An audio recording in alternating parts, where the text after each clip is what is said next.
And as we all know that India is striving towards becoming a 5 trillion economy, and that 5 trillion cannot happen without robust infrastructure. The last couple of years have seen a lot of impetus on the highways, on the ports, on inland container depot side. The logistics and supply chain side is getting strengthened. The public infrastructure is getting strengthened. There are a lot of new macro projects looking at connectivity in the regions, within hinterland and mainland connectivity is being worked upon. So infrastructure is going to be a big part of the pie for the Indian economy in the years to come. And with a corrosion resistant, with a lifeless material, lifelong material like stainless steel. And as we all know that India is striving towards becoming a 5 trillion economy, and that 5 trillion cannot happen without robust infrastructure. The last couple of years have seen a lot of impetus on the highways, on the ports, on inland container depot side. The logistics and supply chain side is getting strengthened. The public infrastructure is getting strengthened. There are a lot of new macro projects looking at connectivity in the regions, within hinterland and mainland connectivity is being worked upon. So infrastructure is going to be a big part of the pie for the Indian economy in the years to come. And with a corrosion resistant, with a lifeless material, lifelong material like stainless steel, pardon my ignorance, I think stainless steel is in a prime position to capture a big chunk out of this growth.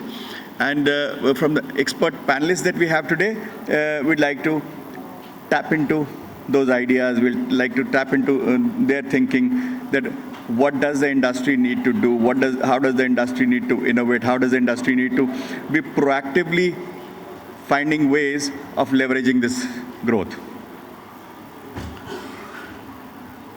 I'll just take a moment to share as I see the inflow of people coming in. I'll just share a small story which has been very close to my heart. And I repeat it. It's a 20-year-old experience, but I keep on bringing it back again and again, because there's so much value in it. So sometime in 2002, on one of the Ministry of Commerce projects, I was doing a study with McKinsey on India-China manufacturing sector comparative analysis. We were trying to pick up 20 products and do an apple-to-apple comparison, and one of those apples was a 1.5-ton window air conditioner. To everybody's surprise, in 2002, the input cost for a 1.5-ton window AC in India was $153, and in China it was $150. The manufacturing overheads, surprisingly, with the so-called low labor cost, was $22 in India, $22 in China, which means they were ready for $172, we were ready for $175, only a $3 difference, but keeping in mind, India was a 500,000 unit industry at that point of time, and China was 14 million. So the day you want to scale from 500,000 to 1 million, those $3 are poof, gone. Right? Now, what was China doing with those 14 million? They were exporting out 11 million, produced at 172, sell it out 192, 195. The balance 3 million in the domestic market became competitive. Right? What was my peer group in the industry doing at that time? Waiting for the policy to change from a 48% taxation regime to come down to a 12 or 18% taxation regime. Right? What was the messaging out of that report? The messaging was that in an export market, you are equally competent. You can compete with China. So the people who took out a message out of the findings of that report, the first two were Voltas and LG. And I'm calling names because it was a live study, a live practical case study which happened right in front of me. Within 18 months, LG ramped up its facility and increased the production to 1.2 million units only as LG. And Voltas set up a new production in Pondicherry and produced 1 million units. So the 500,000 unit country had suddenly become a 3 million unit country. The Voltas stocks jumped from 30 rupees to 370 rupees in a span of 18 months. Fine. So my idea of sharing this case study with you is sometimes many an opportunity lie around us, but we are so focused in our respective directions that we miss out some of those opportunities. So the sessions like the one we are engaging on today is to identify those opportunities, what is happening in the infrastructure world, what is happening in these macro projects, whether they are the highways or the roads or the ports, where stainless steel has not been able to find its inroads yet. And what can the industry do without having to seek any major policy interventions or any major structural changes to the procurement process. I'm happy to note that we've got a very, very illustrious panel today. People coming from different walks, people who bring in a very, very rich expertise and a very diverse expertise. So we have somebody from the railways who brings in the hardcore anchor logistics partner of the country, kind of an experience. We've got an ex-soldier who's done strategic infrastructure development and now leads the tunneling action. We've got somebody from the public works department who's seen the urban infrastructure transform with the absorption of stainless steel. We've got people from the consulting world, engineering design world. So my suggestion would be, make this a dialogue conversation. Let it not be limited only to the panelists on the table. Throw questions. Pick the best out of the mind, because whenever a panelist comes to a discussion like this, the challenge is the panelist has got a lot to share, right? But sometimes it gets limited with the moderator asking the questions. Sometimes it gets limited because of the audience not engaging and asking questions. So ask as many questions as you want, as you can, and I think we'll all walk away much more happier with an outcome. Right? So without further delay, I'd like to call on stage Professor P.C. Ashwin. Professor Ashwin is a professor of earthquake engineering at IIT Roorkee. He'll be my moderator and a leader for the panel. So Professor, do I see you in the room? Yes. Please, will you join me on the stage? My panelists who will be joining Professor Ashwin will be Mr. Manish Kumar, Director, RDSO,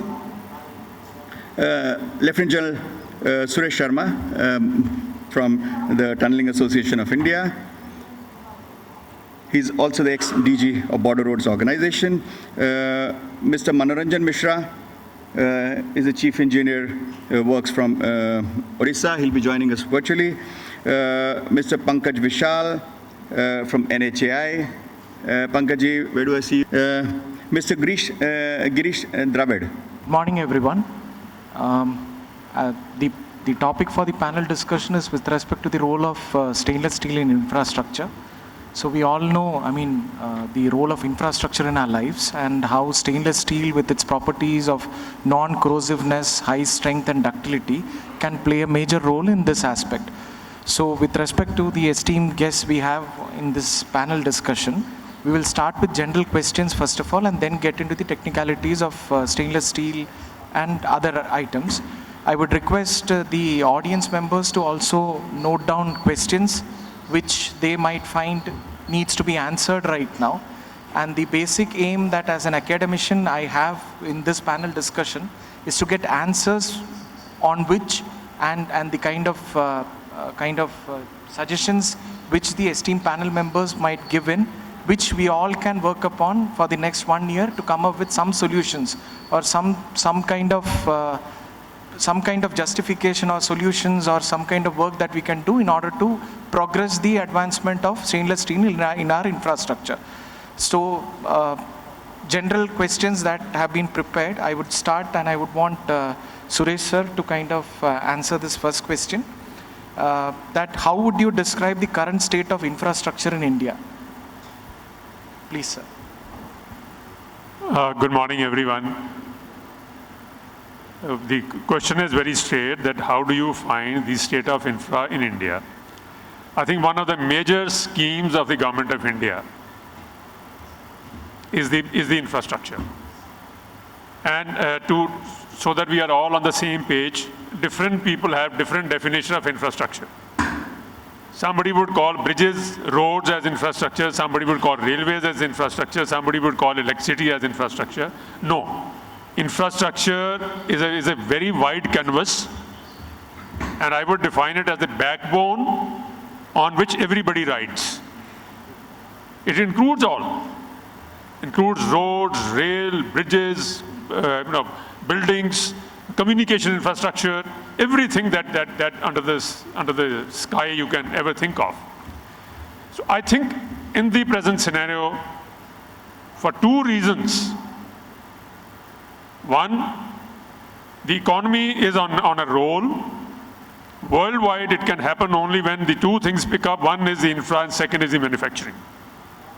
Okay, so we will be limiting our discussion to the infra.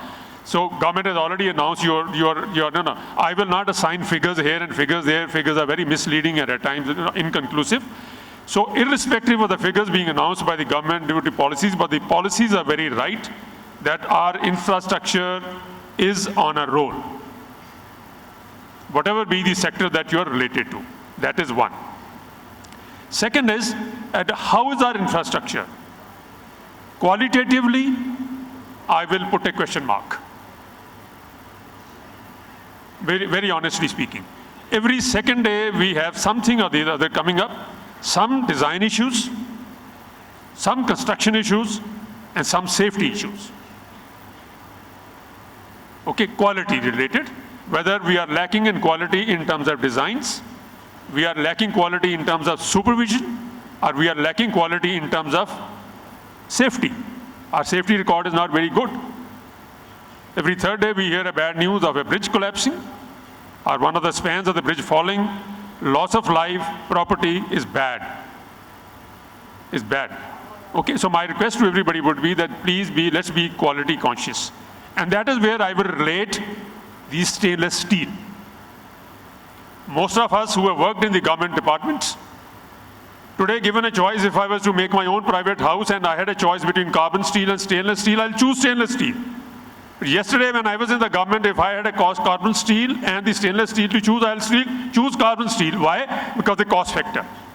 And how much is the cost factor? It has been brought out roughly in the range of 30% plus minus only in the cost of steel. Is it a price to pay? I will leave that as a question mark for discussion and for conclusions to be drawn. To my mind, my own individual answer will be, when you look at the life cycle concept of it, it is not a cost which is prohibitive. It is not a cost which will get wasted. It is a cost which is actually, it may be a capital cost, part of the capital cost, but it is something which is actually an investment, both from the quality point of view, durability point of view. A point was flashed in the opening slide that when we look at the infrastructure, the first question which comes to your mind is, what is the lifespan?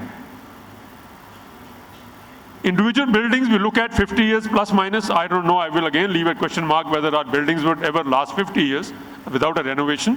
But infrastructure in the country today, can we afford infrastructure which starts crumbling and at the end of 10 years, 20 years, 30 years?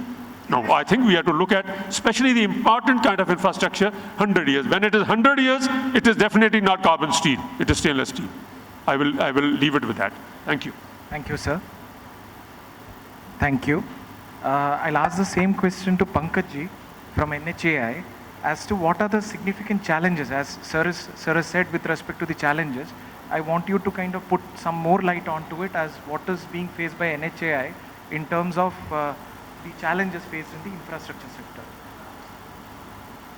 Hello, actually अभी हम लोग काफ़ी bridges बना रहे हैं और अभी हमने देखा है कि कई ब्रिजेस बहुत ही फेल भी हुए और उसमें कई प्रॉब्लम आई। तो उसके कई रीज़न हैं और कई इंक्वायरीज में मैं भी गया। एक्चुअल में NHAI में बहुत सारे ब्रिज बने और उसका मैं ही देख रहा था। अभी हाल में हमने स्टेनलेस स्टील को अभी यूज़ कम किया है, फिर भी अपने जो ब्रिजेस बने हैं तो उसमें बहुत सारे अभी हाल में 3-4 ब्रिज फेल हुए बिहार में भी और उससे पहले भी कई। तो कुछ इंक्वायरीज में मैं भी गया, तो उसमें ये देखा गया कि जो हम मटेरियल यूज़ कर रहे हैं उसमें कुछ कोरोजन का भी इफेक्ट था।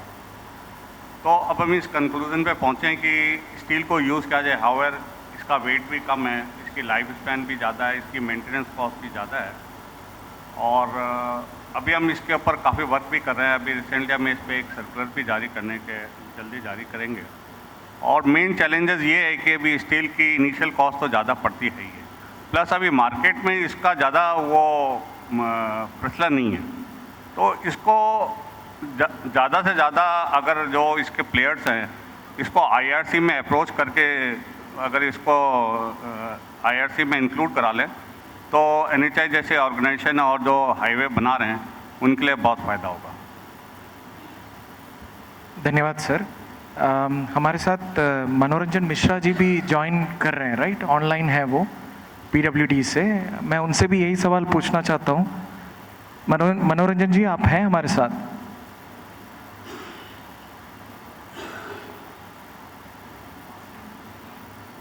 मनोरंजन जी, आप कह सकते हैं, अनम्यूट कर सकते हैं अपने आप को? आपकी आवाज़ नहीं आ रही है।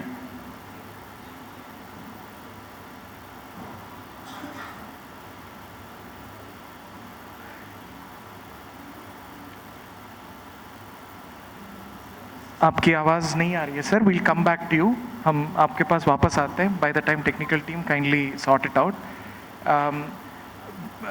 आई वुड वांट टू आस्क कि गिरीश जी से with respect to the problems जो सर ने गिनाया है कि जो ब्रिजेस फेल हुए हैं वो मोस्टली देखा गया है कि corrosion is playing a part in that. तो आप जैसे कंस्ट्रक्शन सेक्टर में काम करते हैं विथ रेस्पेक्ट टू बिल्डिंग्स, आप मॉन्यूमेंट्स या उस टाइप के जब काम करते हैं, तो what is the issue that you are facing right now in terms of infrastructure development के केस में with respect to what is the problem that you are facing?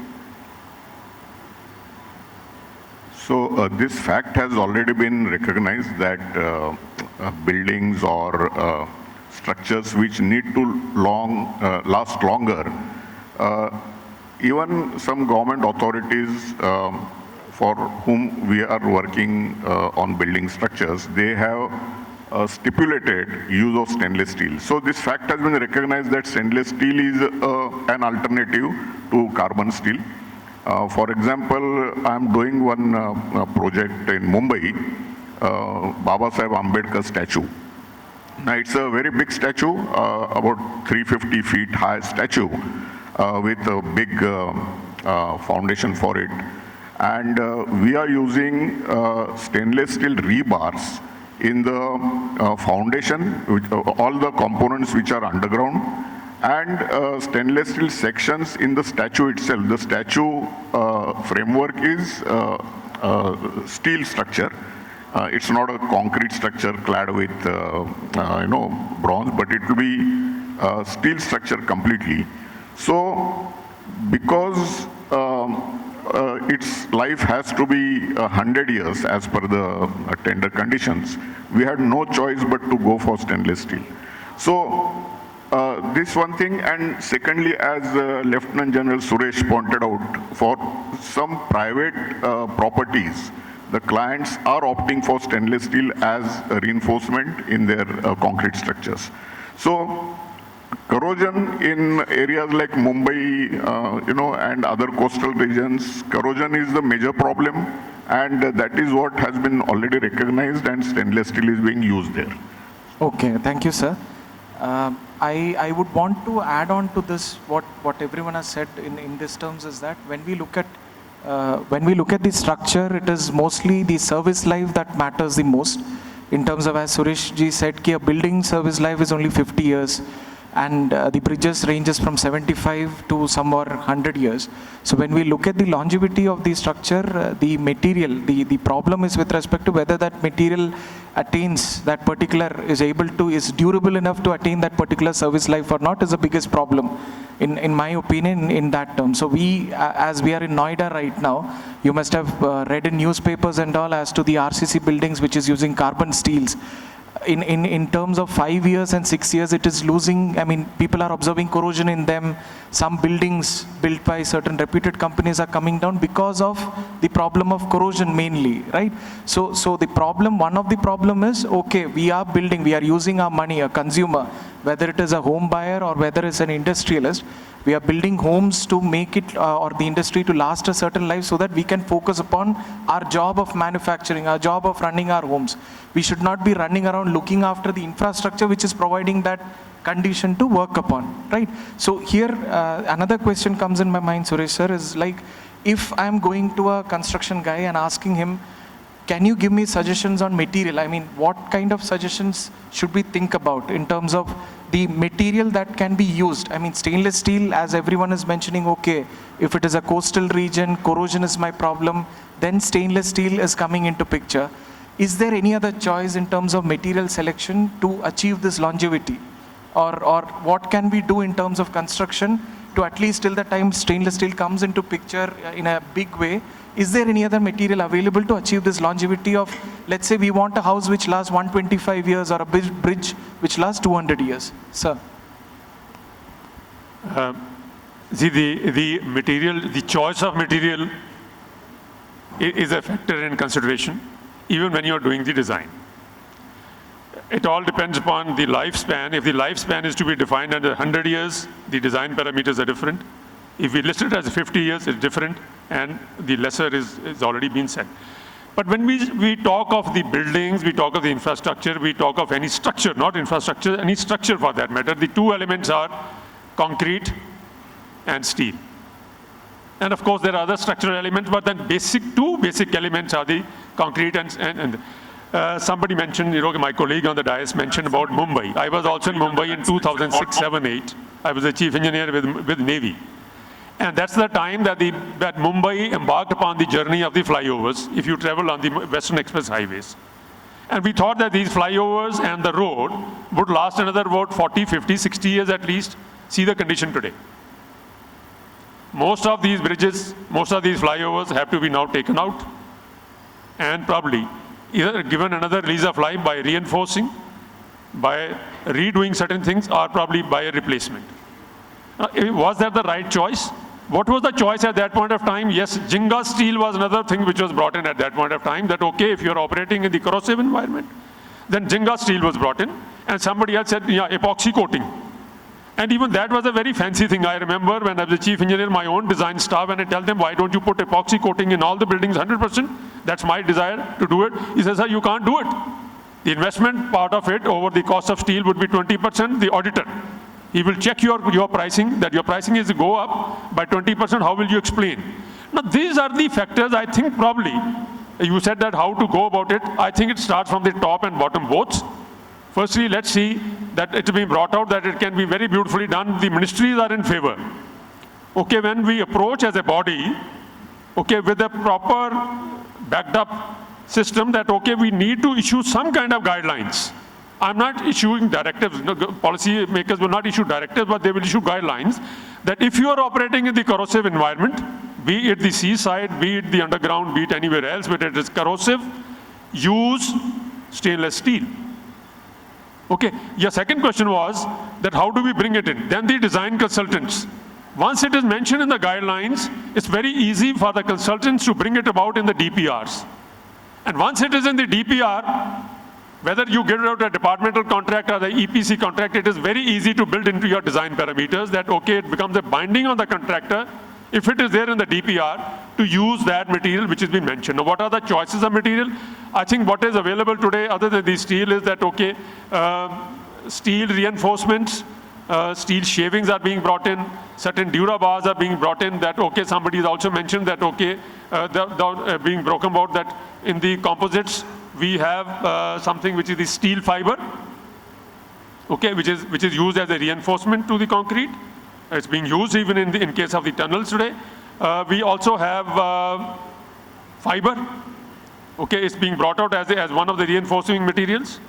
Primarily the steel, different kinds of steel today, but new age steel. There was also a point of time that, okay, the reconstruction, rebuilding, refurbishment of the old buildings in a place like Mumbai is an industry by itself. So carbon was being brought in again, that okay, you give up a wrap-up of the carbon sheets, that will probably enhance our life. I wonder if it has lasted very many things. So there are not very many options at this point of time that we have to look at the new age materials, and worldwide, the shift is towards, at least in the longer lasting buildings and the infrastructure, the shift is towards the stainless steel, various grades of stainless steel, and certain other new developments which are coming out is the steel fiber is being used, and also in the new age material we have also heard of whether it is going to be used as a rebar or not.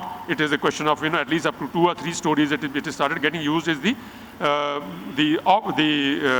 fiber material, which is now being proposed as an alternative. How successful it is, I am personally putting a question mark on that, but it is not being used on a very extensive scale. That's it. I'll finish it here. Pankaj sir, जैसे आपने बोला कि जो NHAI है IRC code में कुछ guidelines लाने वाली है, on what is it based on, and will it help the engineer or designer, or will it help the construction guy in terms of choosing the material? On what aspect is it being made right now? Actually NHAI ने इस ओर में ज़्यादातर वो area choose किया है जो कि coastal side में है, ठीक है ना। अभी तक तो हमने इसको जो भी स्ट्रक्चर से या इंफ्रास्ट्रक्चर NHAI डेवलप कर रही है उसकी रेंज 20 किलोमीटर थी from the coastal area, but now we are increasing up to 50 kilometre, and some more specifically भी हम इसमें कुछ डिज़ाइन भी RDSO के साथ मिलकर इसको डेवलप कर रहे हैं, और होप करते हैं कि वो आने वाले 10-15 दिनों में वो हम उसको मार्केट में ला देंगे। मनोरंजन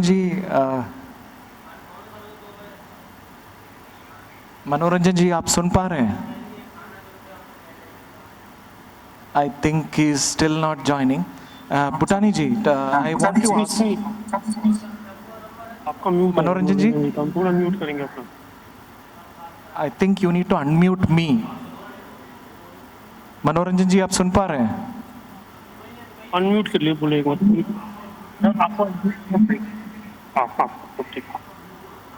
We'll come back to him. Bhutani जी, जैसे पंकज सर ने और सुरेश सर ने हमें बताया कि लाइक गाइडलाइंस है कोस्टल रीजन में स्टेनलेस स्टील का, anyway everyone knows what is the benefit, that is why coastal guidelines and things like that are coming up.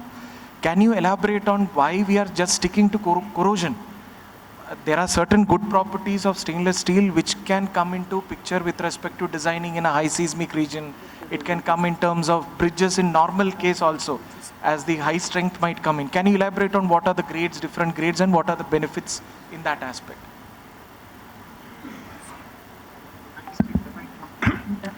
Thank you, Ashwin ji. I would definitely wanted to come to this part.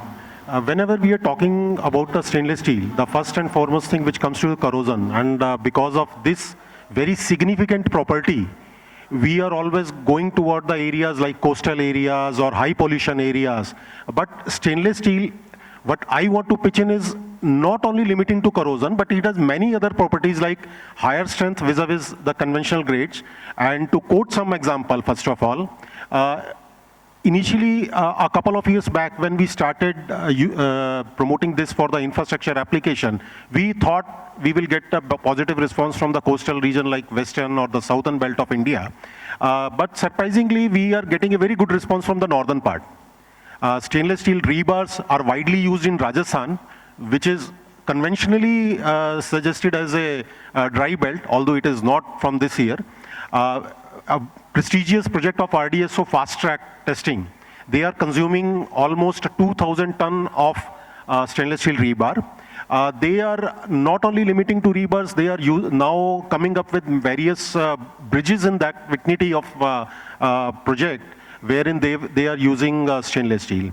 And as rightly said on the grade part, yes, we are talking about the entry level product which are Faraday in nature, 409M or similar grades. But we have a range of product because being a generic name, stainless steel, We cannot say that one product fits all sort of.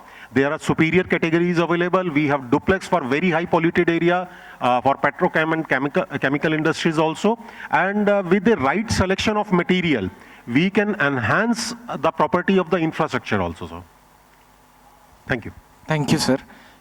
Manish ji, मैं आपसे Manish ji RDSO से हैं, so I want to ask कि sir stainless steel का जैसे different grades available है, corrosion के लिए अच्छा है, RDSO where does it look at the application of stainless steel, like in terms of ki what is the future, and as well as like where it is beneficial in terms of other than the corrosion part? Can you elaborate on that little bit?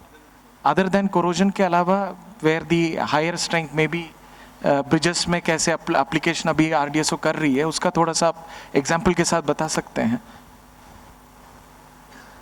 Hello, is it audible?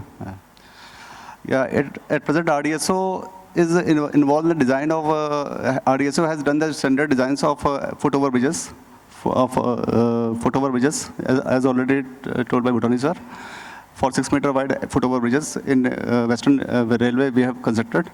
And in 2 other locations we have constructed the foot-over bridges. Right now we are not doing the design in main girder bridges, as we don't have any design codes.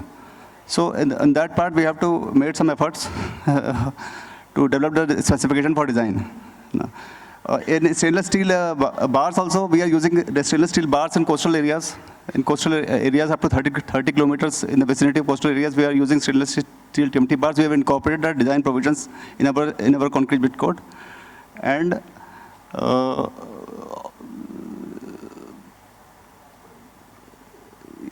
other structural steel applications such as foot-over bridges and longer spans can be explored with this stainless steel. Okay, Girish ji. Yeah, I can contribute to this question. See, as I said, we prefer stainless steel as majorly for its anti-corrosion properties. But when we started designing our structures with stainless steel, we found that there are 2-3 other very important properties that stainless steel has. And I believe that the stainless steel industry can really capitalize on these 3 properties. Let me tell you what they are. First is ductility.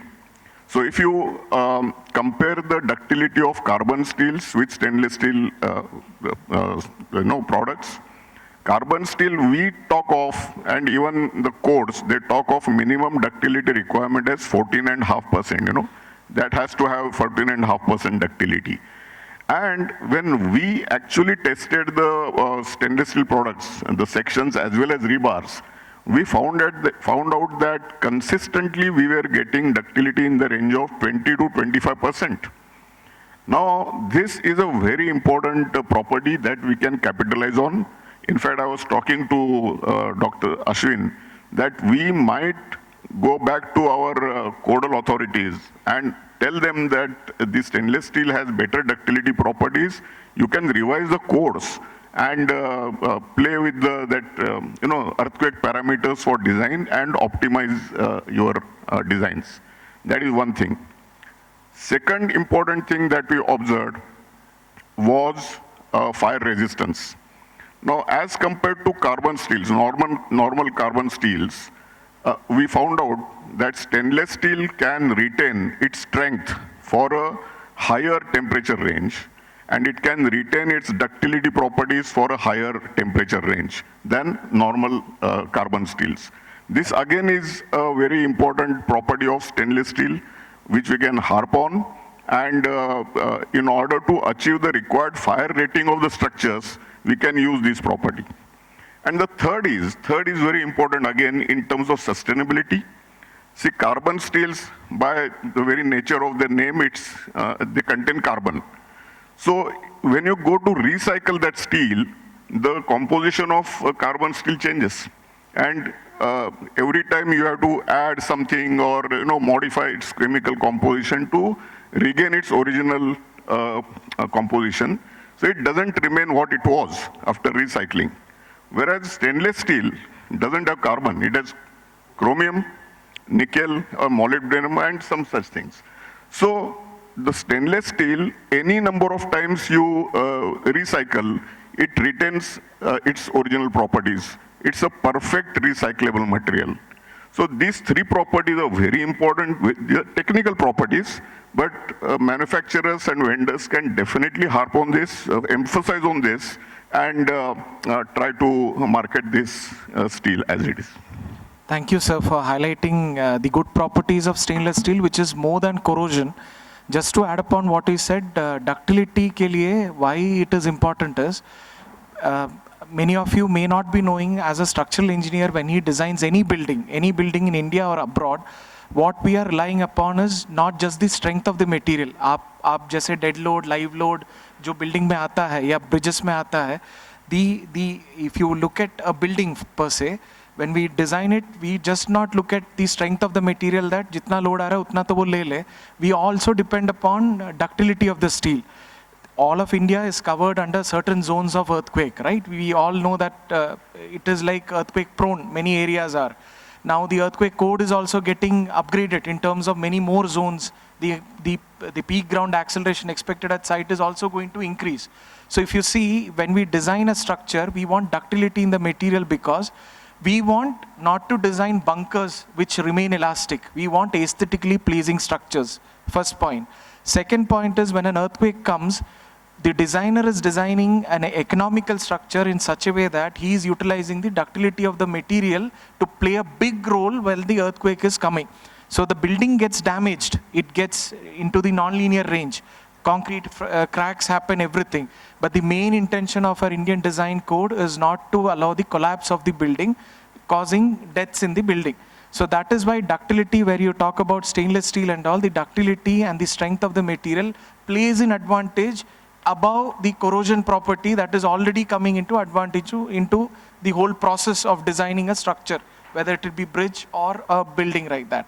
So Manoranjan ji, is he available? Just checking. Yes, sir, you're audible.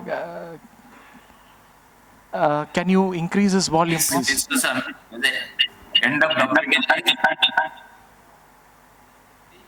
and the designer's aspect taking into account. As we know, this steel, basically steel is used in a structure in two forms actually. One is inside the concrete, one is outside external, as an external structure. And inside we can use it as a steel matrix in the form of fibers or reinforcement bars. If we go for concrete, we see the concrete part of it. Concrete is affected mostly by 5 factors: the cement, cover, curing, centering and shuttering, and compaction. Now we go to individually each of these. The cement, quality of cement and type of cement, that affects concrete, that affects the steel. The cover, reinforcement cover which we give, that affects the steel. Curing, if it is done rightly or wrongly, and the porosity in it, that affects the steel. And compaction also affects the steel. How it affects? Carbonation is one effect, chlorination, corrosion, that is penetration of oxygen, and penetration of water, hydroxyl ions and H+ ions. So the outer cover, the permeability, porosity and diffusion, all these things, they affect steel. What is the difficulty actually? What we want? Why do we go for stainless steel? Basically, we want a rustless steel, not a stainless steel. Stainless steel is just to show the external face, and there is no stain in the external face. But literally, we want a steel to be rustless. And in the concrete, the quality of concrete is very difficult to get a dense and strong type of concrete to protect the reinforcement. And corrosion inhibition is natural in our day-to-day working style, even if with a lot of quality control. Epoxy and zinc coating, they are being done to protect corrosion. Or use of non-metallic materials like glass fibers, carbon fibers, or even bamboo fibers. For minimum, for small structures, some boards and some blocks, we can use even bamboo fibers. So, or specially, nowadays we use specially alloyed steels, CRS grade steels also we use. So all these things is, why it is done? Not to increase the design service life. It's like coming now to the service life part. What is service life? Service life, Manoranjan ji, we can see three different types of service life. Manoranjan ji, I'll come back to you on the serviceable life. Just That is the deterioration part. can you tell him? I mean, Change of requirements. The third Manoranjan is ji? economic service life. What is that? If the structure exists, inform me? that's not going to pay me back anymore. Manoranjan ji, can you just hold? We'll come to that particular part. I'll come back to you on that particular question once again, sir. Yeah. So far the discussion, what we have done so far has highlighted the property of stainless steel in terms of its ability to resist corrosion, where it is coming into picture, where it is being applied, certain codes are being developed. We need to answer one big elephant that is in the room right now. And I would want Suresh sir and Pankaj sir to kind of come in one by one and address the problem of cost, the initial cost, the life cycle cost. Currently, we are not able to bring in stainless steel into the construction sector just because the initial cost of the building is very high. And when we consider the life cycle cost, stainless steel comes above everything else. So can you shed light on how about the cost of the building?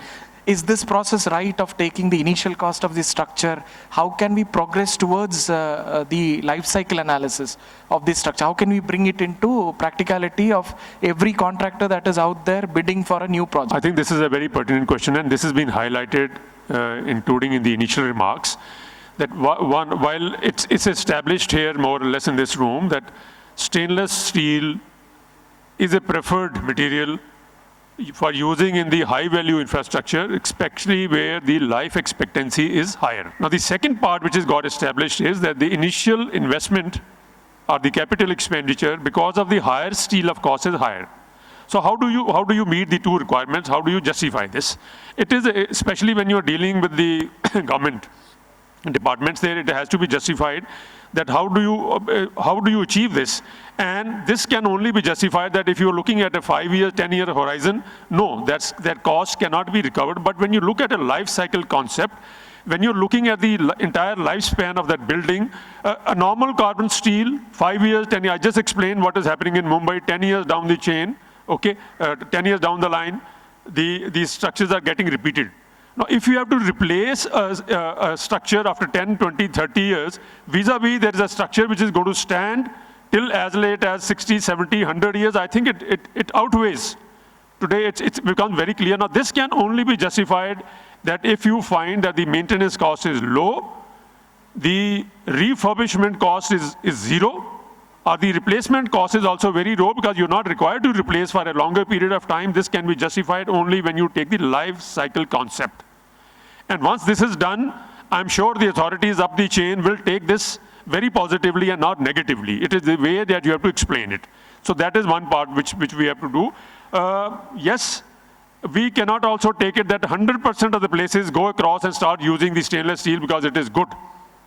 So irrespective of the advantages which have been brought up, that we have to be a bit selective in terms of the zones and the areas, especially high seismic zones, as explained by the professor himself. High seismic zones go in for this because of the higher ductility. High value structures where you cannot afford the structures to collapse because of some fire incident and all, like the underground structures, definitely go in for this because they got higher fire resistance. Okay. And third, of course, is that when you go into the coastal regions, like my colleague from the NHAI has already explained, that they have already more or less now started issuing direction that at least in the coastal regions, in the coastal zones, and in those areas where the corrosion, even if you are not in a coastal area, but something like Rajasthan, you may not be in or Gujarat, you may not be in the coastal belt, but you are in a highly corrosive environment, because of the operating conditions, the atmospheric conditions are the operating because of certain gases and other things operating, go in for the stainless steel. Then only you can explain the life cycle concept that goes selectively, not across the board, at least to start with. Another area, although it is not part of this question, is we've spoken of the entire things. We have not spoken of the ports and harbors, docks and harbors. That is again another area for my friend from the steel industry that, okay, even the bigger ones from the steel industry have not really cashed on. today we need to think very seriously, not only at the bridges and the culverts and the roads and the structures and the underground structures, docks and harbors today. There is so much of activity happening there. Are we seriously applying ourselves use of stainless steel there? That is just a food for thought. Thank you. Thank you sir. Pankaj sir, in addition to that question मैं आपसे ये पूछना चाहता हूँ इसी के साथ ही, क्योंकि I am getting curious based on the discussion that कि सर ने जैसे गिना है there are ways in which this can be done, but problem ये है, do we have database on the existing bridges जो ऑलरेडी एग्जिस्टिंग है, जिसके बेसिस पे हम ये डिसीजन बना सकते हैं कि कोई ब्रिज कितना पुराना है, उस पर कितना मैंने मेंटेनेंस कॉस्ट डाला, कितना उसका खर्चा आ रहा है, जिसके बेसिस पे मैं ये तय करूं कि ये मटेरियल सही नहीं है, अगला मटेरियल मेरे लिए सही रहेगा, कि स्टेनलेस स्टील पे मैं जाऊंगा because carbon steel is costing me more. So data is required. So is NHAI, मैं आपसे भी RDSO से भी पूछूंगा कि do we have a database for making this transition to life cycle kind of thing? बिल्कुल हमारे पास डाटा बेस्ड है, और we have a list of de-stressed bridges which are constructed 45 or 50 years ago, and we have listed all पूरा उसका हमारे पास photographs है, तो उसके स्पान और क्या क्या डिटोरेशन हुए उसकी पूरी डिटेल है. अब हम उसको अभी हमने वी आर स्टार्टिंग जो उसको क्या कॉस्ट लगेगी और क्या रीज़न हुए इसको de-stress होने के लिए, उसको हम एनालिसिस कर रहे हैं. और निश्चित रूप से एक चीज़ तो कहना चाहिए कि स्टील यूज़ ऑफ स्टील को हम देखें तो कॉस्ट को अगर कंपैरिजन करें कि उसकी जो कॉस्ट स्टील की कॉस्ट है और वर्सेस उसकी लाइफ साइकिल है, उसकी सस्टेनेबिलिटी है, तो शुरू में तो ये ज़्यादा लगती है, परंतु जब हम इसको लंबे समय में देखेंगे इट्स ए वेरी यूजफुल, क्योंकि life of steel is approximately 100 year to 255 year.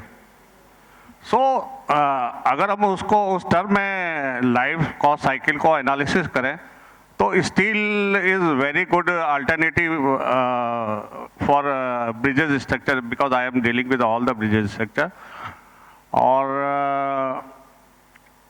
इसकी मेंटेनेंस कॉस्ट भी बहुत कम होती है, क्योंकि इसमें कोरोजन ये सब नहीं होता है, प्लस इसकी डक्टिलिटी को देखते हुए भी इसकी वर्केबिलिटी भी बहुत अच्छी होती है, और it is very easy to उसको यूज़ करना और उसको लंबे समय तक उसको मेंटेन करना बहुत आसान है. तो मेरे हिसाब से अगर हम स्टील को जितनी जल्दी अडॉप्ट करें, जैसा कि आप लेफ्टिनेंट कर्नल साहब ने बताया कि क्लाइमेटिक चेंजेस बहुत ज़्यादा हो रहे हैं. पहले तो कोस्टल एरिया में ही देखा जाता था कि कोरोजन हो रहा है, but now the climatic changes done in Gujarat, Rajasthan, जहाँ कभी पानी भी नहीं होता था, अब इतना पानी हो गया, बाढ़ आती है, तो वहाँ पे भी कोरोजन के भी काफ़ी आने वाले समय में उसका इफेक्ट देखा जा सकता है. तो जहाँ तक मेरा ख्याल है कि अल्टरनेटिवली इसका स्टील का यूज़ आने वाले समय में काफ़ी होगा फॉर न्यू स्ट्रक्चर्स. सर आपसे एक सवाल फिर से है कि करंट टेंडरिंग प्रोसेस में स्टेनलेस स्टील का कोई प्रोजेक्ट जैसे कोस्टल रीजन में है, what is the procedure with respect to if a coastal region है, हमें मालूम है कि carbon steel is not going to work, so is there a way stainless steel can come in? Yes, actually we are working on a circular in which we are it is under process and we are उसमें काफ़ी चीज़ को include कर रहे हैं ताकि steel को ज़्यादा से ज़्यादा यूज़ करें. और हमारे मंत्री जी भी बहुत इसके प्रति इंक्लिनेशन है कि कोई भी चीज़ स्ट्रक्चर बन जाता है अगर स्टील को लेके उन्होंने 1 साल से इस पर काम हो रहा है, और हमेशा हम लोग को रिमाइंड कराते भाई तुम लोग का काम मैं इसको जल्दी से जल्दी इसको यूज़ करना चाहता. हमारे यहाँ कंसेप्ट यह है कि पैसे की, जैसा मंत्री जी, कमी नहीं है, तो हम स्टील को ज़्यादा कॉस्ट के हिसाब से हम उसको ना नहीं करेंगे, हम उसको यूज़ करने की कोशिश करेंगे ताकि कोई भी किसी प्रकार की कोलैप्स या कोई ऐसी दुर्घटना नहीं हो. अभी आपने देखा कि बिहार में एक बहुत बड़ा ब्रिज कोलैप्स हुआ जो कि 1700 करोड़ रुपए का था, केबल स्टेट ब्रिज था. तो ये सब चीज़ों को देखते अभी और मैटर काफ़ी सेंसिटाइज हो गया है. लेट अस होप कि स्टेनलेस स्टील का यूज़ जल्दी और ज़्यादा तरीके से होगा. Thank you sir. ये सवाल इतना पर्टिनेंट है कि I'll be asking all of you with respect to this because we all know stainless steel is good as per the mechanical properties.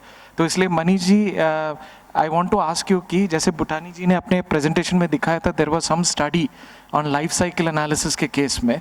So even as NHAI में sir ने जैसे कहा कि कैटलॉग रखते हैं कि ब्रिज कितना पुराना है, कितना मेंटेनेंस रहता है. Does RDSO also have a catalog of what is the age of the bridge, what is the maintenance cost, so that when a new project comes in, do they go कि वो पुराने जो lesson सीखे हैं उसके basis पे they can make a judicious decision on which material or which process is better? RDSO has done the life cycle analysis for foot over bridges, and it was found that initial cost of the stainless steel was 30% higher, but the life cycle cost of stainless steel is double that of the normal foot over bridges. Right now we are using the stainless steel on FOB on trial basis, foot over bridge on trial basis. First, after the FOBs are constructed on trial basis and the feedback will be received from railways, then further adoption of this material can be done on the rest of the FOBs or on future projects. Also, we have all the list of all the bridges in coastal areas. We can calculate all the maintenance recurring cost in our database. We have the bridge management system in which we have all the database. Okay. Okay मनोरंजन जी आपसे भी मैं वही सवाल पूछना चाहता हूँ कि स्टेनलेस स्टील के उपयोग के लिए like if you want to increase the consumption of stainless steel there is a way in which we have to bring it into the system कि किसी भी बिल्डिंग में उसके टेंडरिंग प्रोसेस में where initial cost is the only factor that is going to come there stainless steel can not come in. So आपके हिसाब से कोई प्रोजेक्ट्स हैं जो आपने किए हैं where stainless steel you have used as a building construction material? हमने एक्चुअली अभी 2 प्रोजेक्ट में स्टेनलेस स्टील, एक में रीबार और एक में स्ट्रक्चरल स्टील यूज करने के लिए कोशिश किया था, but unfortunately we could not go for that. But in the next few projects we are planning for going for both reinforcement bars as well as structural steels. Sir, is it possible to let us all know what was the problem with respect to why you were not able to proceed so that we can have some enlightenment with respect to that?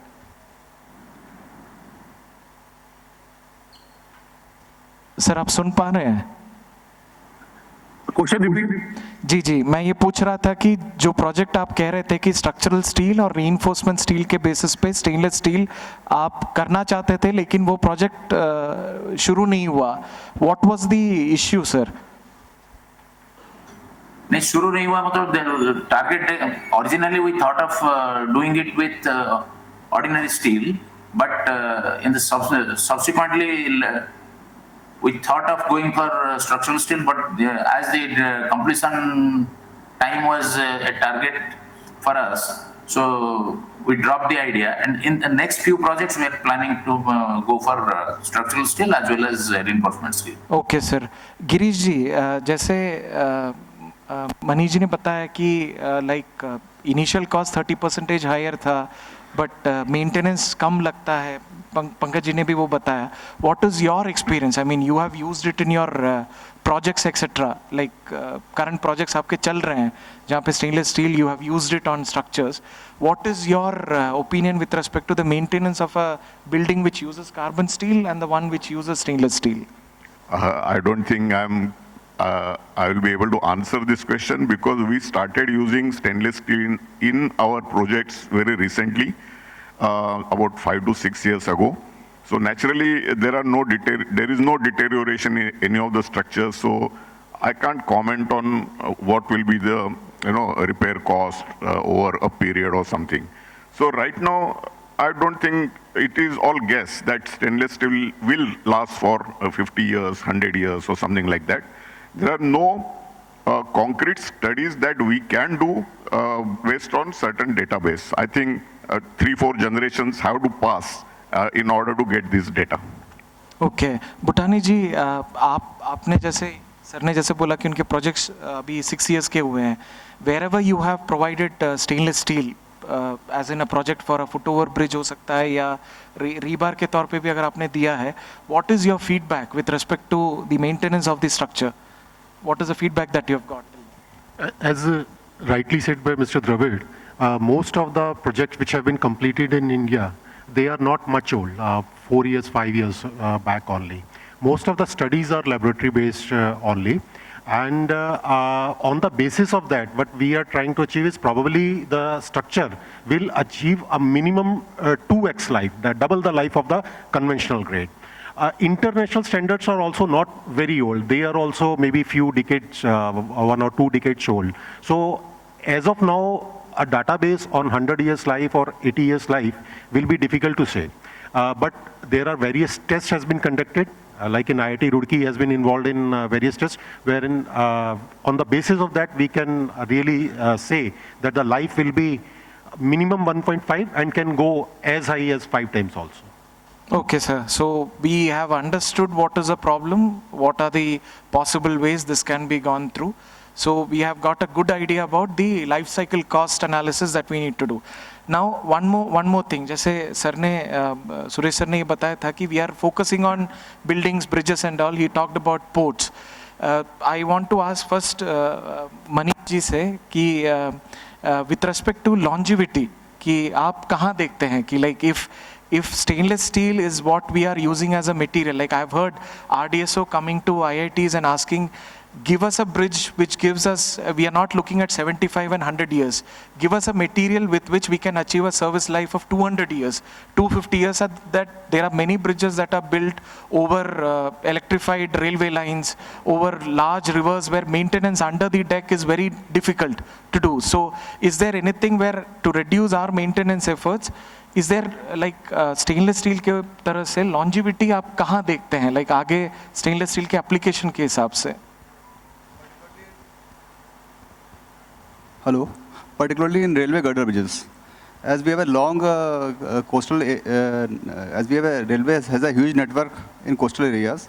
So there's a large number of bridges which are exposed to severe corrosion environment, and rehabilitation of these bridges is not an easy task because it involves a huge operation cost. Because if you want to rehabilitate that bridge, then the whole line is to be diverted, and it involves a huge operational cost. So it will have a major impact. Stainless steel can have a major impact on railway girder bridges. In FOB also, in ROBs, in road over bridges also, it will have an impact. But major, it will impact the railway girder bridges. Okay, Suresh sir, you are the Senior Vice President of Tunneling Association of India, sir. Tunnels के case में, I believe you have some small presentation that you want to show to highlight that apart from building bridges and everything. So I would request if you can please enlighten the audience with respect to, हम above surface तो बात कर रहे हैं, subsurface structures are also there, pipings and tunnels and everything where stainless steel even plays a major role. So I would request Suresh sir to do a small presentation. I hope we can do the presentation, right? I think 5 minutes, sir. Like, can we have the presentation? A small presentation, then we'll move on to the next set of questions to break the monotony. We'll have the presentation right away. Can you load the presentation, please, without spending any more time on this?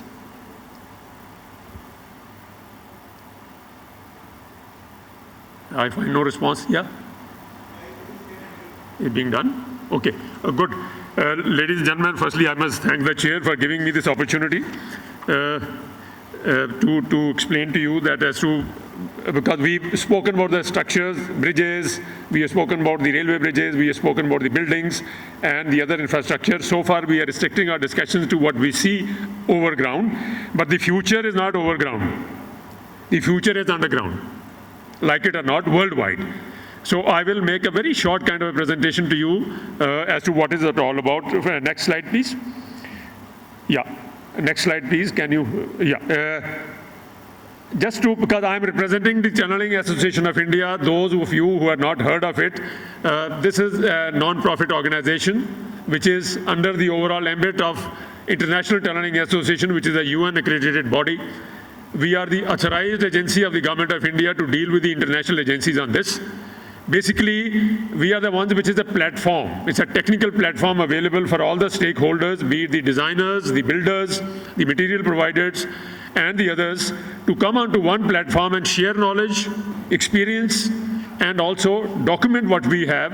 And maybe in the days to come, if we progress, maybe we are the agency which will lead the national effort in terms of setting the standards. Incidentally, there are no standards worldwide other than the guidelines issued by the ITA as far as the underground space is concerned, but it's gaining traction worldwide now. We have done enough overground. We have no option but to go underground, and we are already seeing it, whether it is the underground space in terms of the metros or the other infrastructure which is coming about. More about it little later, if time doesn't permit this. Go to the next one now. Go to the next one. Yeah, next. I will just showcase a little bit to you so that, most of you, 80% of you sitting here represent the industry. And the industry's major interest also remains what is the future of business.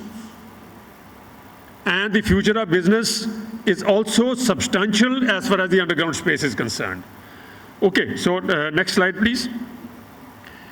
You may be able to grasp it, you may not be able to, but then I will just share a small story with you. About a month back, I was in Greece representing India in the International Tunneling.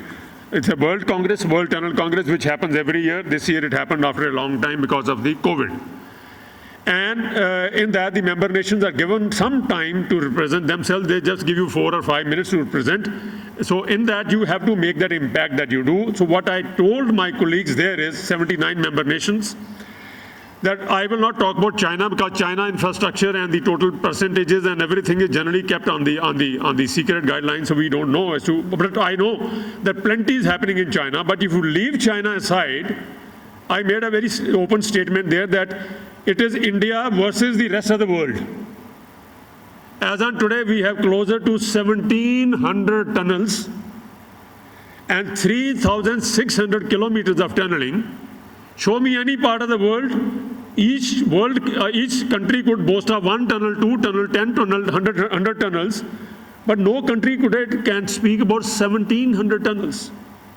And this became talk of the town. In the next 2 days, whoever met me came back, he says, General, what you're speaking, is that true? Are you trying to do 1,700 tunnels? I said, maybe figures are changing every day. It's a very dynamic progress. One day it is 1,700, next day you might hear it about 1,300 somewhere. But the fact is, if we take it from the irrigation to hydro, to road, to rail, to sewage, to everything else, storage, today in the country today, there are good about more than 1,500 tunnels being attempted. And more than 4,000 kilometers when we're looking at the underground space. That is where your future is. So please put your finger in this space. Please realize this space. Okay, next. Yeah, surprisingly, everybody says no tunnel. Tunnel, when you say tunnel, means metro. No, it is hydro. It is irrigation. It is railways. Roads form a very minuscule percentage. Next. Now, second is the techniques used. Just for your information, it's a very informed house, all engineers sitting here.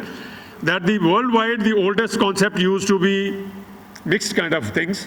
But today what is coming about is the NATM, New Austrian Tunneling Method, which is of course, most of it is used drilling and blast.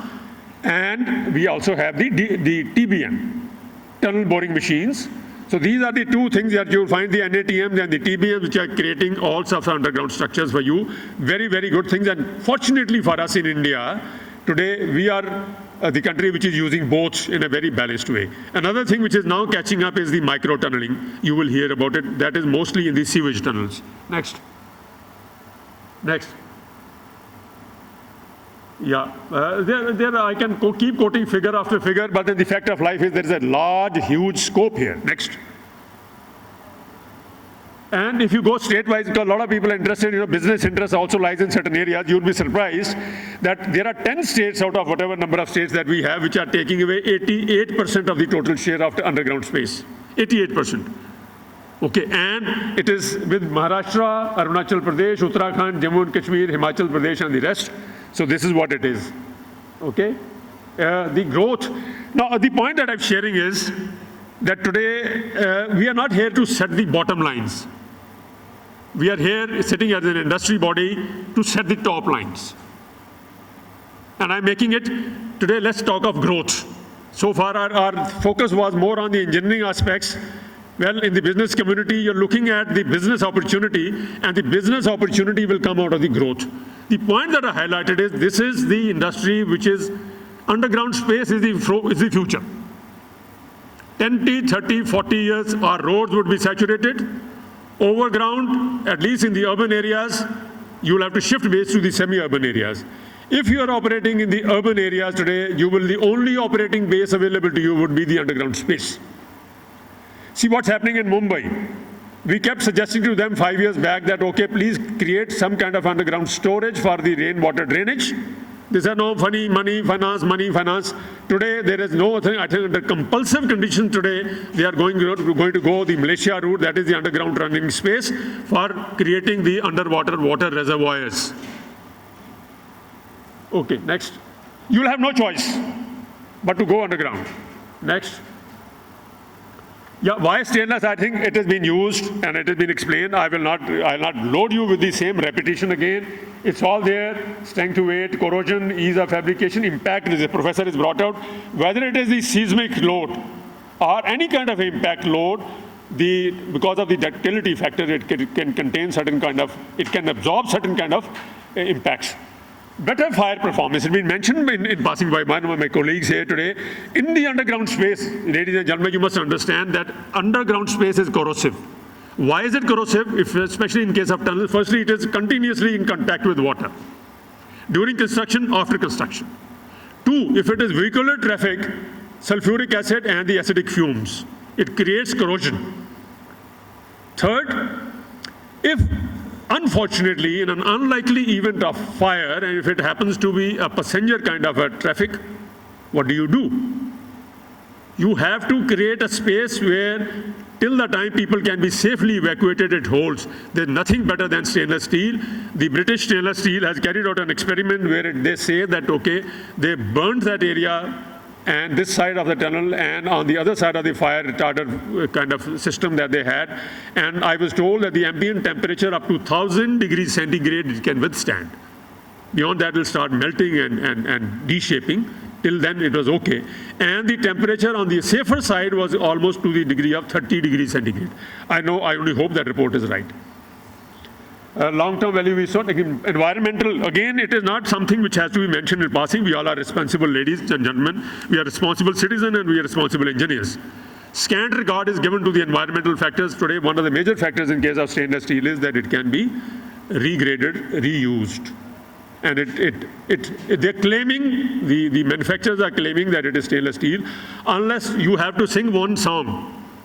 And that is the roads and the structures and the infrastructure has to be climatically resilient and it has to be environmentally sustainable, whatever it means to you. Unless these two factors are catered for, probably the future is bleak. So whether you are a manufacturer and putting up and coming on stage and explaining, please explain to the people that how is the stainless steel more resilient? Or wherever you have used the stainless steel in the infrastructure, how does that become more resilient? How does that become more sustainable? These two aspects, please don't forget it. Then only becomes environment friendly, otherwise not. And I won't take more time on this. So I see a lot of scope, and I see a lot of growth of stainless steel. Like somebody said that, okay, you can't today start tabulating that 5 years old. We've just started using stainless steel. Where can you use it in the underground space?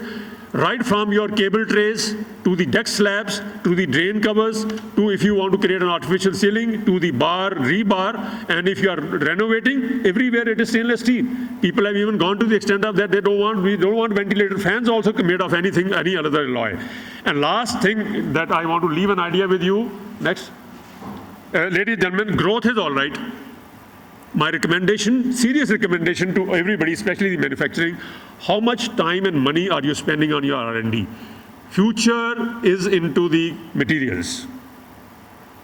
Please leave sizable amount into the meaningful R&D. We need it. We are still at a very, very nascent stage in the country today. And that's why I'm linking it with that today. Why are you only in the Atmanirbhar Bharat? We are only contained with that, okay, I'll produce in India and sell in India. Do we know that, okay, are we very sure, or we are unsure that we can sell outside? Why can't we produce steel today which we can sell outside? And it will only happen when we are quality conscious, and quality will only come through innovation and R&D. Please spend time and energy on that. Thank you very much. Thank you, sir. Thank you, sir. Coming back to our discussion, next I want to ask Manish, sir. With respect to research work, I mean, we know that, okay, the application of stainless steel have been done for the past 5-6 years. We don't have proper design code, which will come as the next big question that we want to ask all panelists. Do you know any kind of research work that is being done with respect to stainless steel for its application in diverse areas? Is there any research being done at RDSO?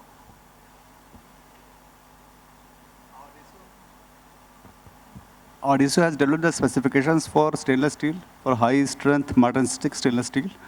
But it's a material specification. We don't have any design specifications. This design specification is required for the designing the bridges and other structures for fatigue assessment and for other. Right now we don't have any code. IIT Roorkee is actually involved in some research. Okay. So RDSO has evolved a specification on material, but not on, I mean, research is not being done specifically on that. Right. Okay, Pankaj sir, is anything being done? कि कुछ research हो रहा है क्या NHAI में? I mean, I know research might not be the primary part of it, but is there anything being searched for, like for a project or something like that? Is anything being done on looking at the properties, or any research being done for stainless steel?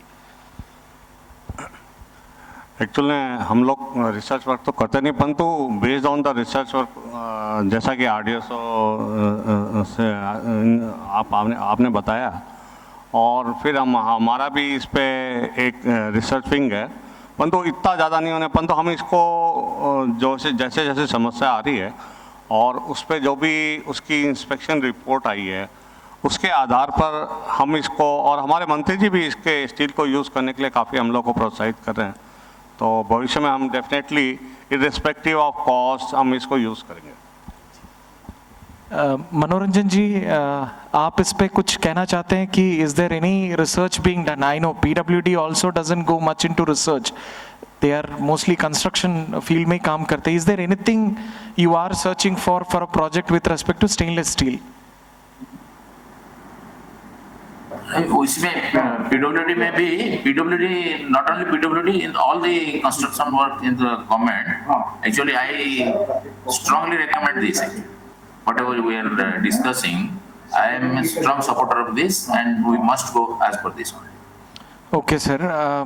Just to add on what Manish ji कह रहे थे, at IIT Roorkee, we along with Jindal Stainless and India Wells is kind of doing some research work on this particular aspect of material property characterization. Whether I think Bhutani ji would be the right person to kind of elaborate on the kind of research that we are doing at IIT Roorkee. Sir, I was about to ask you, since you have actively involved in various material testings, so I really wanted to you to elaborate on the what kind of findings you have done so far as far as stainless steel are concerned. I hope I have the permission from the sponsor to kind of allow me to speak on what we have. And the findings on the basis of the application, especially we are talking about the structural applications. What are from the application point of view, what are the benefit as a consumer or the contractors? Anybody can read. We have representatives from NHAI and the contractors everywhere, so they will be really benefited. So can I elaborate on Yes, it? sir. Please go ahead. So the kind of work that we are doing in IIT Roorkee is, first of all, we are looking at what is the material that is available in the market with respect to stainless steel. What we are doing with respect to it is we are characterizing the material, like understanding what is the yield strength, ultimate percentage elongation, which you already get in a mill test report. What we are doing further with respect to that is we are trying to find out certain extra mechanical properties like fracture toughness, whether that is ductility, with respect to understanding its application First, in terms of, let's say in a high seismic region, we need ductility. So can I use it in a building? If I use it in a building, can I use it as a beam column? If I use it as a beam column, what does a beam column joint perform or behave in terms, so that we give confidence, we prepare code guidelines based on it to make its use in buildings, right? With respect to, we are also working with India Wells and Jindal Steel to prepare WPS for different grades of steels that is already available, 350 CR, 450 CR.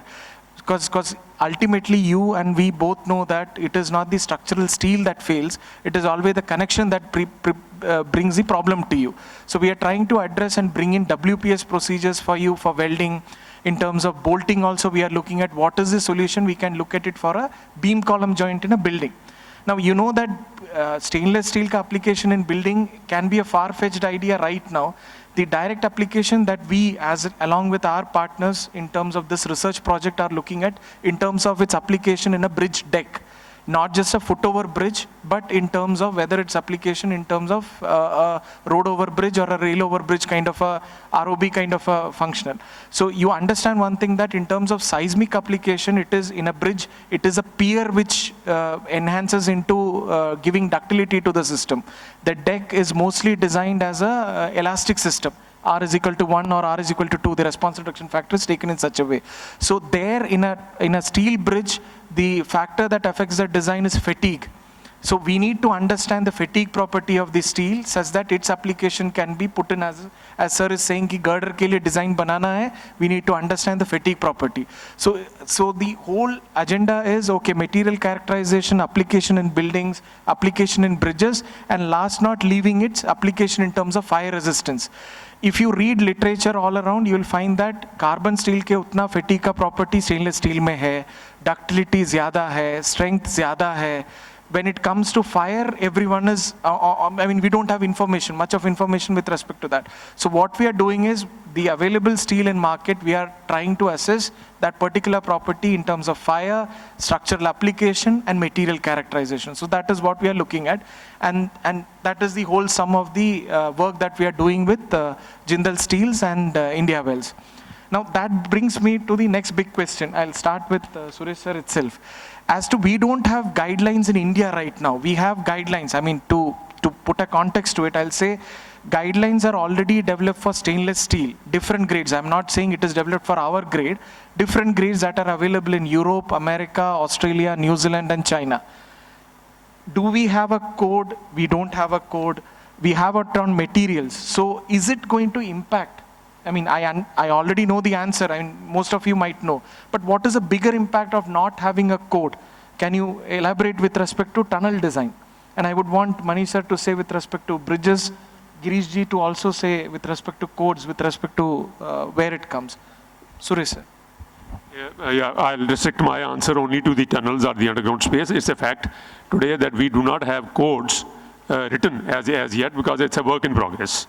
And not only in India, worldwide. So what we follow is the guidelines, and guidelines are being issued by the different agencies today, even in the International Tunneling Association.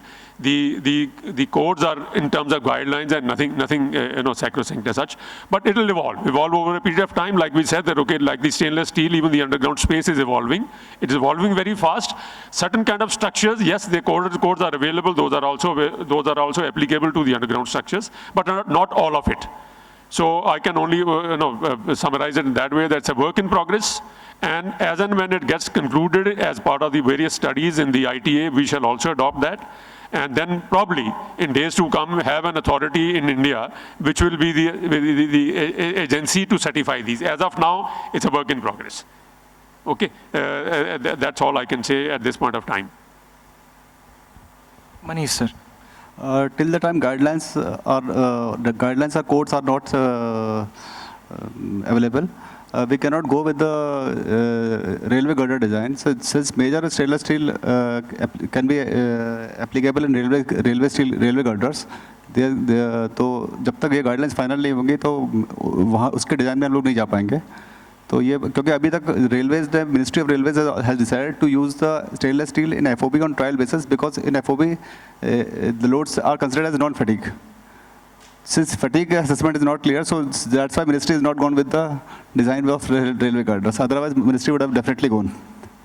Sir उसी पे एक सवाल पूछना चाहता हूँ कि right now in are IS 800 code जो हमारे पास है, एक टेक्निकल सवाल है, उसमें SN कर्व दिया गया है फटीग के लिए. Now we have that for a pristine base metal के लिए या कनेक्शन के लिए we have that SN curve.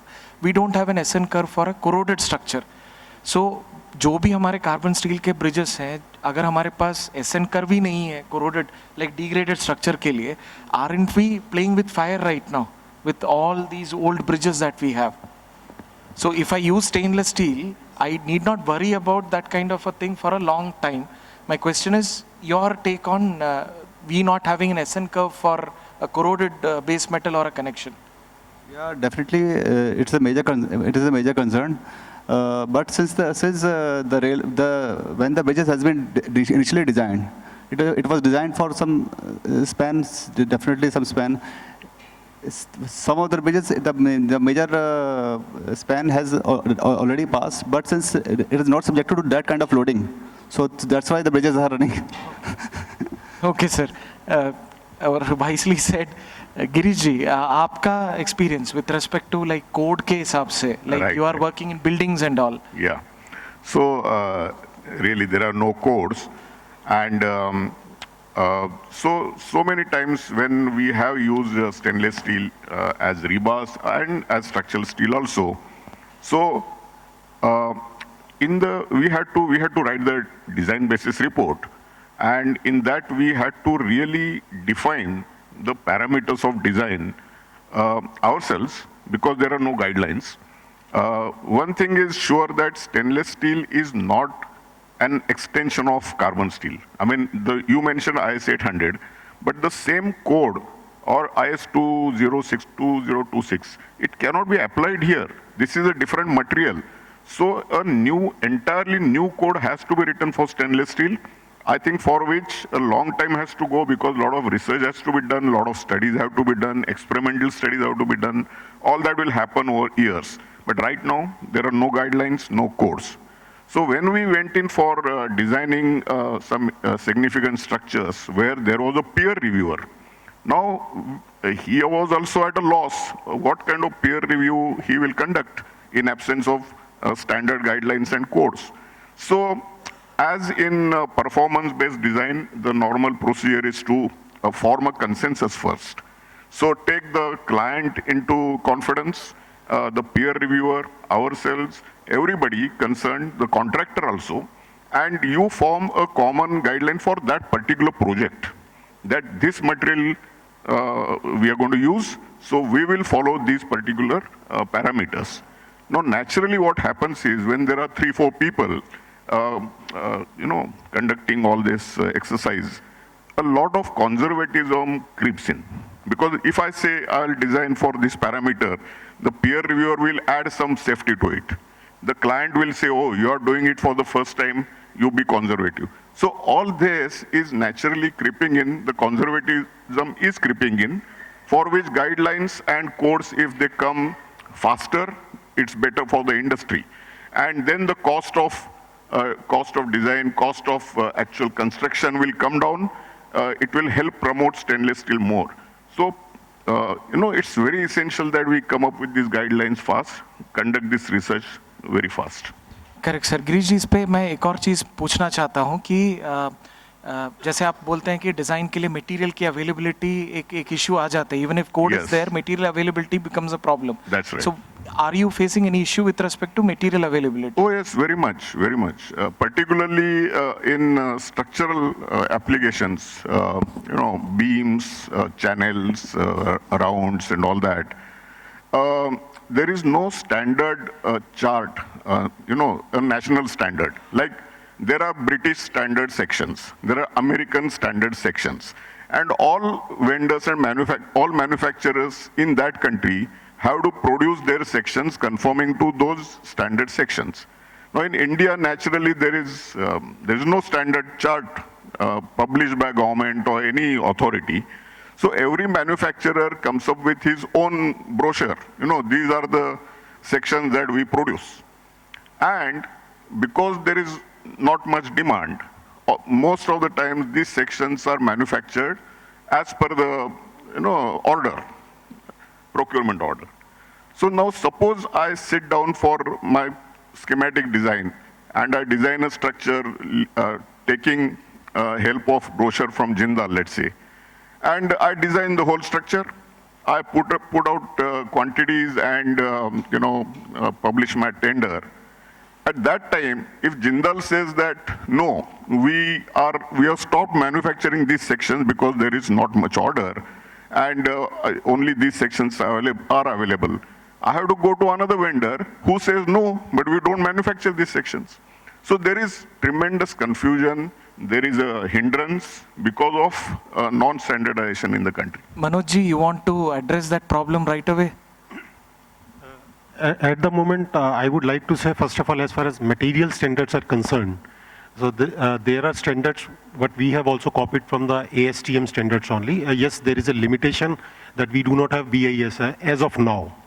But ISSDA is already, we and other manufacturers are working in association with ISSDA for the BIS. I think we will soon have the material specification and other standards from BIS also. As far as the standard sections are concerned, and yes, first of all, these material specification in BIS is laid out, then probably we will address all those sectional schemes also for stainless steel, which is presently available in the cartons. Okay. Last question तो Pankaj sir से मैं पूछना चाहता हूँ कि policy makers का role क्या होना चाहिए. Like we talked about engineers, we talked about the construction industry, policy makers का क्या रोल हो सकता है इस मामले में?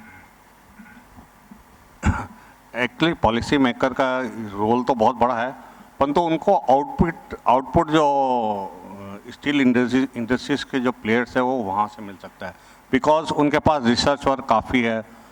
तो मेरा कहना जो मैंने इस पर देखा है, क्योंकि बेसिकली मैं ब्रिज डिज़ाइन करता हूँ, जहाँ पे भी मेरे को दिक्कत आती है मैं इंडस्ट्रीज़ के लोग जैसे जिंदल स्टील वालों से मैं सहयोग लेता हूँ. तो जो स्टेनलेस स्टील के जो प्लेयर्स हैं जो इस इंडस्ट्रीज़ में हैं, तो वो लोग आएँ और इसके अंदर थोड़ा सा अपना सहयोग दें, तो इसके अंदर ज़्यादा से ज़्यादा फास्ट पॉलिसी मेकर भी, क्योंकि IRC भी किसी को एक IS कोड या बनाता है तो उनको भी एक रिसर्च बेस कंटेंट मिल जाता है तो बड़ी आसानी होती है.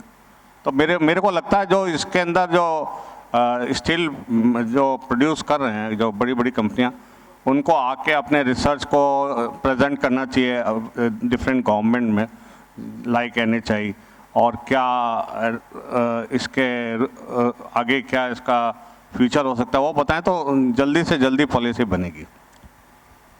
Thank you sir. Manoranjan ji, do we have Manoranjan ji here? Okay. Suresh ji, your comments, last comments on, is there? Manoranjan ji? Sir आप Manoranjan ji?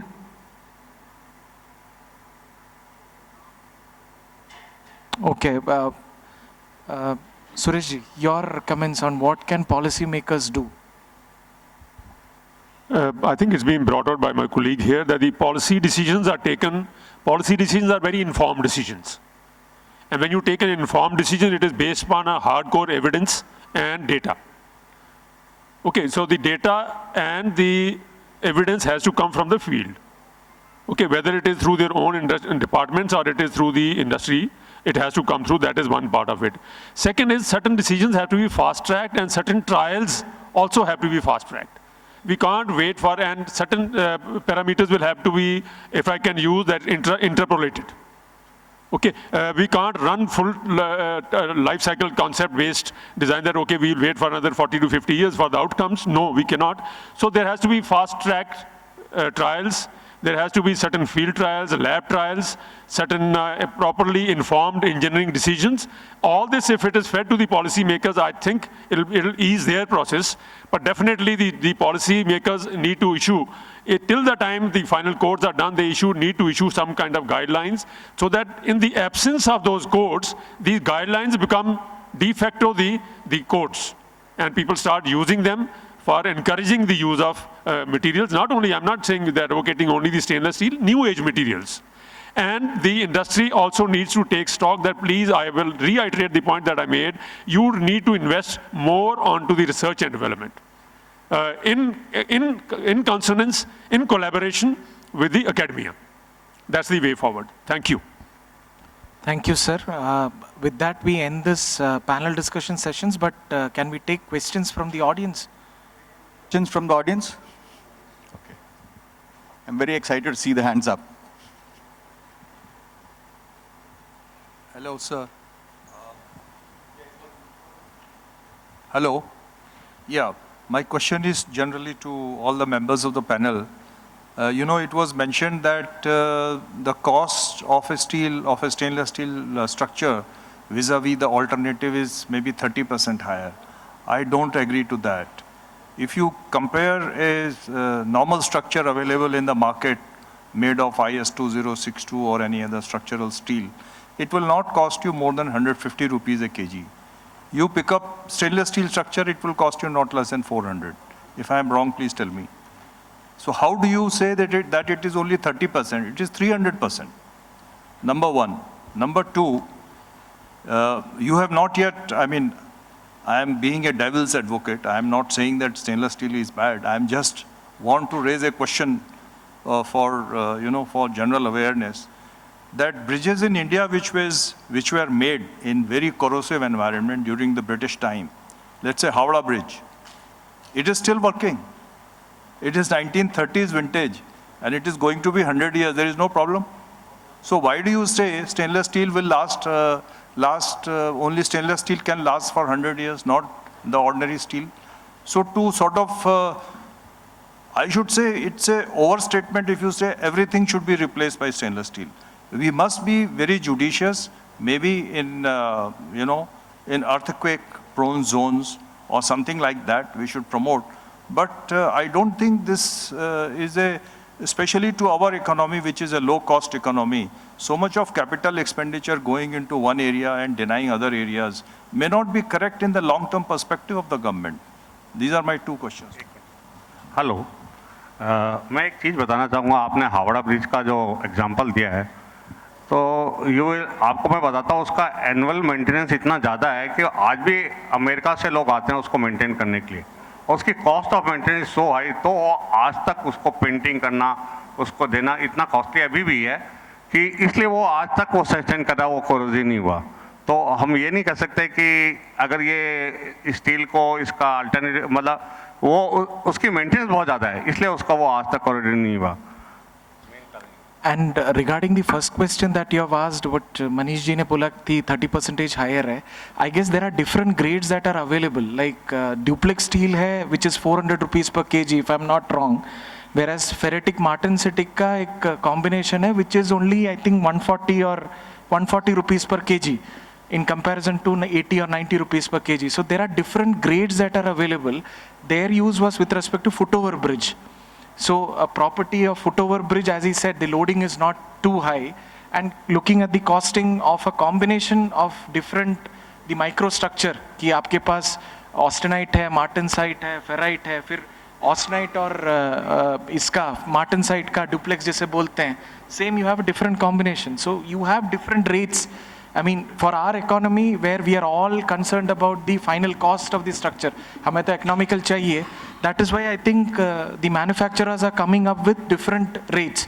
So if you are looking at a big project, yes, you should go for a duplex one, a bridge kind of a thing. That is what it is having a good corrosion resistance and all.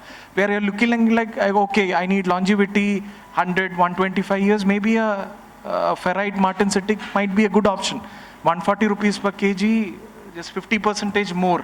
But we are just looking at cost. We are not looking at construction cost. Maybe that is also coming into picture. And when we look at whole life cycle cost, then everything adds up. So we want to, what we are advocating, I mean, as an academician, I'm neutral.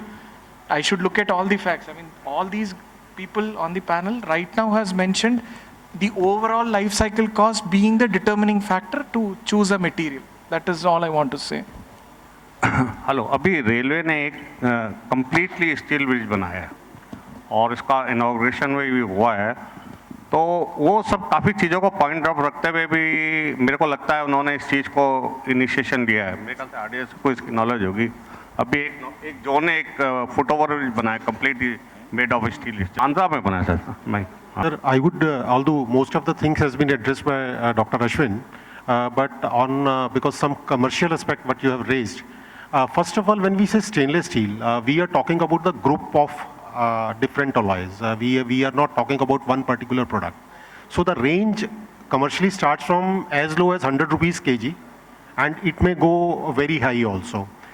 We have done one bridge at Bhayandar, wherein a lot of civil structure was also there, and entire metal structure was converted to the Faraday grade, that is RDSO specified IRS 350 CR grade. This particular grade, including fabrication, may be somewhere around 40% higher than the conventional. On the basis of the weight reduction what we achieved, it came down to around 28% of the conventional, and if we calculated on the overall project cost, including the civil structure, which were more or less same, and some reduction because of the lesser weight was achieved. So overall net cost of the project was only in the range of 10% vis-a-vis the conventional rate. So this is what I wanted to brought out to your. I think, thank you so much. I'm sure there are many questions now, but we are running short of time. We started a bit late, but we managed to cover a lot of the subject that we wanted to. We'll move to the next session now quickly. But before we do that, I'd request my colleague Rajamani Krishnamurthy to come and hand over a small souvenir to all the panelists here. One thing as a layman that I missed out, and the layman's perspective comes like Lala Marnath's comment at the end of the commentary. We spoke about 1,700 tunnels, new stainless steel wagons, new highway infrastructure, which is all a resounding echo of incredible India. But I think somewhere we need to run the Beautiful India campaign also, because the aesthetics that stainless steel could bring to all these projects, the cost would far outweigh the incremental money that you will be spending. We travel the world around and we come back, hey, that city looked so beautiful, that country looked so beautiful. And when we say beautiful, we're talking about the infrastructure which is visible. And stainless steel is a big part of that. So somewhere we need to propagate that stainless steel as a beautification thing also, in addition to the corrosion, because the last 2 days I've been hearing only corrosion as a strength. There's much more to it to an outsider. Thank you so much for this. It was a very interesting discussion. The panelists will be available here for the rest of the day. Please connect with them. They've all taken time out of their respective offices to come and share their life experiences with you.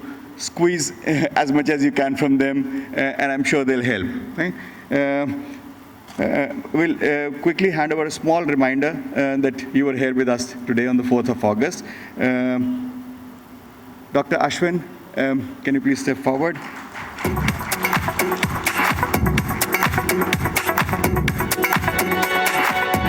Mr. Pankaj.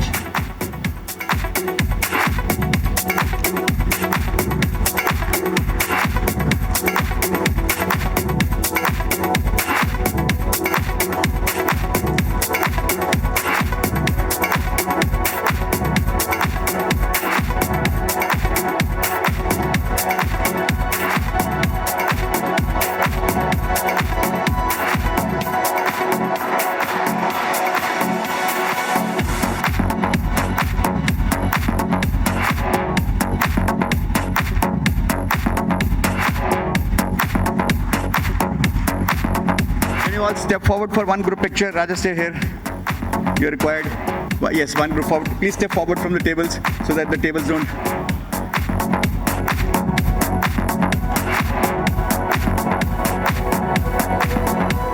As the group finishes its picture, we will quickly prepare for the next session immediately, and which is the role of stainless steel